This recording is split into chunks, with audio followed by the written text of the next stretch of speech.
All signs point to this, that the San Diego Padres have a massive problem on their hands, and fans are currently concerned. Let's talk about it. Hi, welcome back to another episode of Padres Digest with your host, Andrew. Happy to be back as always. Sort of, we'll talk about it. Quick two things though. Stick around to the end of the video because we do have some post-game fan reactions where I get you guys, the fans, involved. Post on Twitter, post on the subreddit, me will be featured on the channel. And as always, please subscribe. Our numbers are growing. It makes me happy. But what doesn't make me happy right now is the Padres. I'm not going to lie. This might be a bit of a Debbie Downer video for a couple of reasons. A, the Padres are pissing me off, and we're going to have to talk about that. B, I'm getting a little sick. I might sound sick, because I am. So, bear with me a little bit. But let's talk about the Padres today, because the Padres, they're certainly playing games. Today's lineup, a total team loss today. We'll talk about it in a sec, but almost every part of this game today was just horrible for the Padres. A lot of bad luck, too. But yeah, we'll talk about that. Is it time to overpay for a bat? Because it's seemingly more and more every day that we need to get another bat. I mean, it's pretty obvious we do, but is it time to overpay for one? And is Michael King out for long? We had some more Michael King update. I'll update you guys real quick, but I'm sure Christian will have a whole video about that.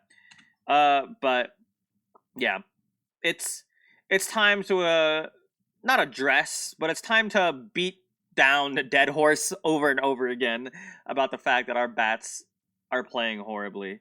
One thing I do want to shout out, of course. Here we go. Today has been a nice game for Fernando Tatis. He had a double hit at 110 miles per hour, a single hit at 98 miles per hour, a fly out to left that would have been a home run in like 11 stadiums, including Petco Park, and a walk. So Fernando Tatis Jr., my favorite player, did have a good game today, which is fantastic because we need him to have good games. Everyone else, not so much. I mean, we had hits from Merrill, Sheets, and Machado and Cronenworth, but it didn't really amount to much, to be honest. I mean, Tatis did score in the first. That was really nice. But other than that, the only thing else I really had a good game was the bullpen. And I'm happy the bullpen's good, don't get me wrong, but the bullpen's only really there to protect leads. Like, that's the only... Well, obviously they're there to, like, eat innings, don't get me wrong, but a good bullpen only really matters if they're in a position to help us win games. Because a bullpen can't do much but keep leads down and keep teams from scoring. But when Kolek gives up, 5 runs? 4 earned runs, 5 runs. And I mean, I know it was super unlucky with the Diaz throw that just came offline, and they scored a whole bunch of two out run rallies, whatever. I know it wasn't entirely Kolek's fault, but it wasn't great, right? I mean, Kolek probably had his worst game in a long time. Yeah, I guess since May 16th. So I'm not stressed about Kolek. What I'm more stressed about, and we'll talk about it later, is the fact that we're not going to get Michael King for a while, and I don't know when Yu Darvish is getting back, but I don't think trading for a pitcher is something we need to do. Aaron Savale, or Savale, whatever his name is, from the Brewers would have been a cool pickup, and I was going to talk about it, but again, I've been sick, so I haven't been making that many videos recently, but he's a White Sox now, so it doesn't even matter. Poor him, though. Got traded to a White Sox for, like, basically one of the worst players in the league. Sucks to be him, but not our problem, I guess. But let's just talk about the elephant in the room. That's not really an elephant, more like the super obvious thing in the room. Is it time to overpay for a bat? Let's look at our offense right now. Batting average, 247. We're tied 14th and 15th through the league. On-base percentage, 315. We're 17th in the league. Slugging, 375. 23rd in the league. On base, 690. 20th runs per game. 20th total runs. 20th home runs. 27th. Doubles, triples, walks, blah, blah, blah. It's looking bad. When I see that many twos on many offensive stats, you know we're doing horribly. And again, and I saw this on the Apple TV graphic, and I made it different so I don't get sued. But most NL games with 1 run or fewer: Rockies 20, Pirates 17, Reds 17, Padres 16, Cardinals 16. Games with 1 run or fewer, 16. We have played 38 plus 30 mathematics. Almost 70 games. It's been 70 games already. Oh my god! But almost 70 games and fractions. I'm not good at fractions. I can't do math. But a good amount of these games have been 1 run or fewer. And then, what help do we have? Jason Hayward, he went 0 for 4 with 2 strikeouts as a DH in his first rehab game for El Paso. I know he's rehabbing, but 2 strikeouts in AAA. Call him up now. Let's call him up now. Can I be honest with you guys? I mean, I guess I can show you this. Christian just had an entire video talking about new or possible trading targets. I mean, we've talked about Jarren Duran a whole bunch. I don't really think he's a great target, to be honest.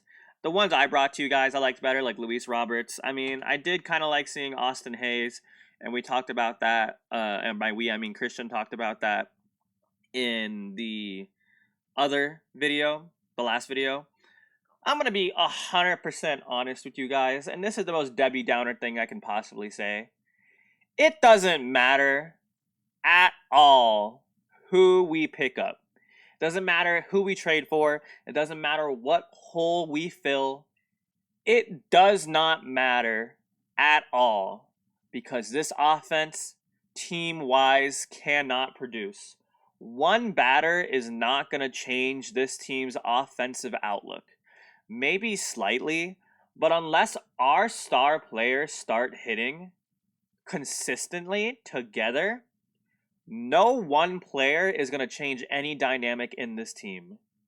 We could trade for Shohei Ohtani, and he could hit 70 home runs.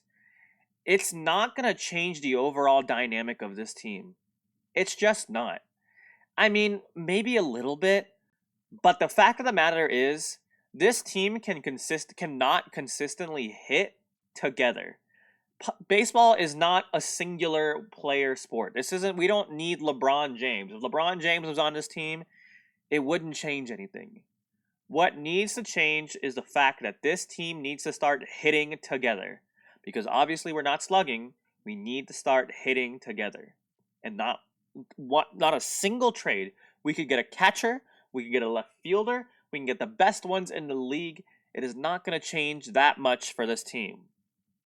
And we can make all these speculations. We can make all these claims. We can do all this, all that. It's not going to change a single thing on this team unless things on this team start changing. I don't know. I've been protecting Victor Rodriguez in the comments because I did like him last year. I think he made great changes for this team. But those changes aren't panning out right now. It's going downhill. I'm not saying we should just give up on the year, even though it's slowly starting to look like we might have to sell. I don't think we should, because I still believe that this is a second half team. And I mean, last year we had like 4 different 5-game straight losses before trade deadline, or before the second half, whatever. So I am inclined to believe that this is a second half team. We just have to survive. But even then, I still don't think a single move is going to fix this team offensively. I think things need to change mentality-wise because the pieces are there. The pieces are absolutely there. And yes, a trade will help with those pieces and help the overall outlook of this team. But I don't know if it's a mentality thing. I don't know if it's a dynamic thing, like a team dynamic. I don't know if it's a mechanical thing. But there is something wrong with this team right now. And we've seen it. It's been evident since the beginning of May. But today just proved to me that unless something changes, things aren't going to look good for us. That is the Andrew Soapbox, slightly Debbie Downer take that I have for you guys. But I want to show you a few things. I saw this comment on Reddit that just like obviously I'm not stealing what they said. I felt this way already, but then I read it, and it just proved to me that I'm not alone in how I feel. But again, Jarren Duran, Austin Hayes, Kyle Stowers, Luis Robert Jr., who I like more than anyone else, to be honest, they're not going to change much. Let's look at this. This is a longer thing. I'll read it for you as much as I can, though. Don't want to bore you, but the harsh reality is that it doesn't freaking matter who the Padres acquire before the deadline if the lineup doesn't figure out how to slug. Taylor Ward, I like Taylor Ward too. He's one of my big 3 right now.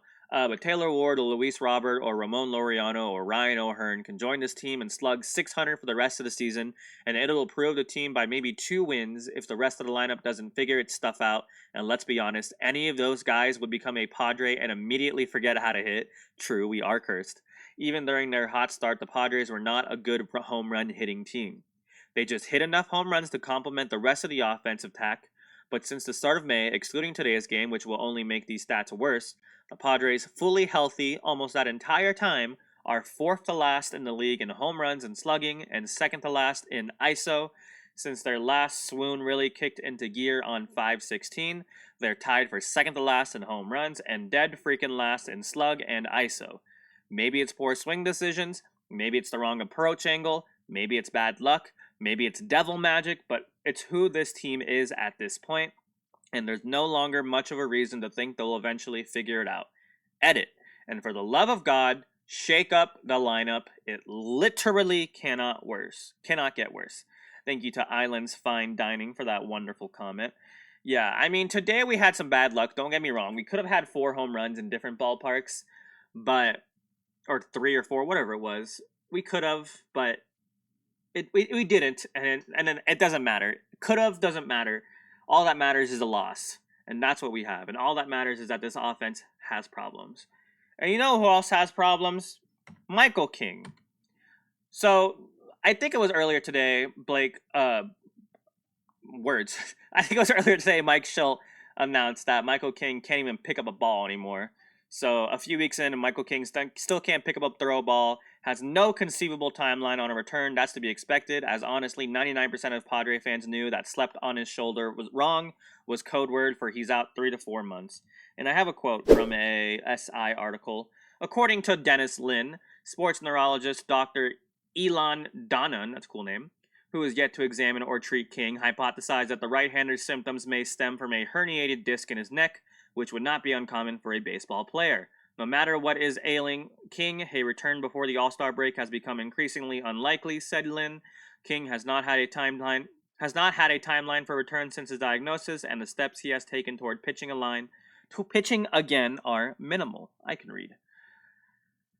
So now that King's out, I don't know when Darvish gets back. I liked Ryan Berger, don't get me wrong, but how long can he stay good?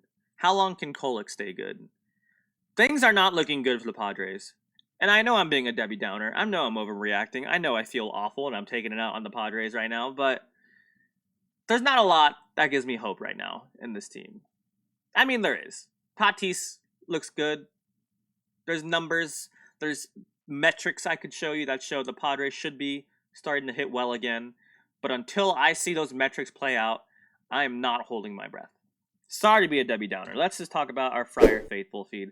To be honest, there's not that many funny ones. We're all frustrated. So Tatis did his job. Tatis is back, did his job. Nobody else did. Ump boned us.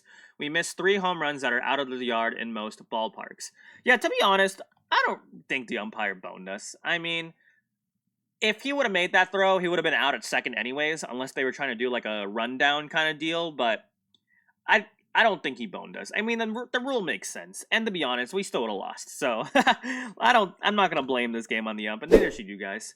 If they don't make moves soon, they're just basically punting the season. Over a month of this crap, and there's been exactly 0 adjustments, and the offense is just horrible. It's time for everyone to admit that 24th in slugging, 22nd in runs scored. The offense is the problem. That's the reality. Till that's fixed, the team is not going anywhere, and I've talked about it for a while now. So let's just end this video. Let me know how you guys feel. Do you think anyone in this MLB left field or whatever position could fix this team overall? Or do you think it's time to sell? I don't think so, but do you think it's time to sell? I mean, we can get great returns for Cease. We can get great returns for Michael King. I don't want to do a full rebuild, obviously, but let me know how you feel. Thank you guys so much for watching. Have a fantastic rest of your day. Please subscribe as always. And of course, even when they're playing horribly and my hopes are down, still, as always, go Padres. Thank you guys so much for watching. Goodbye.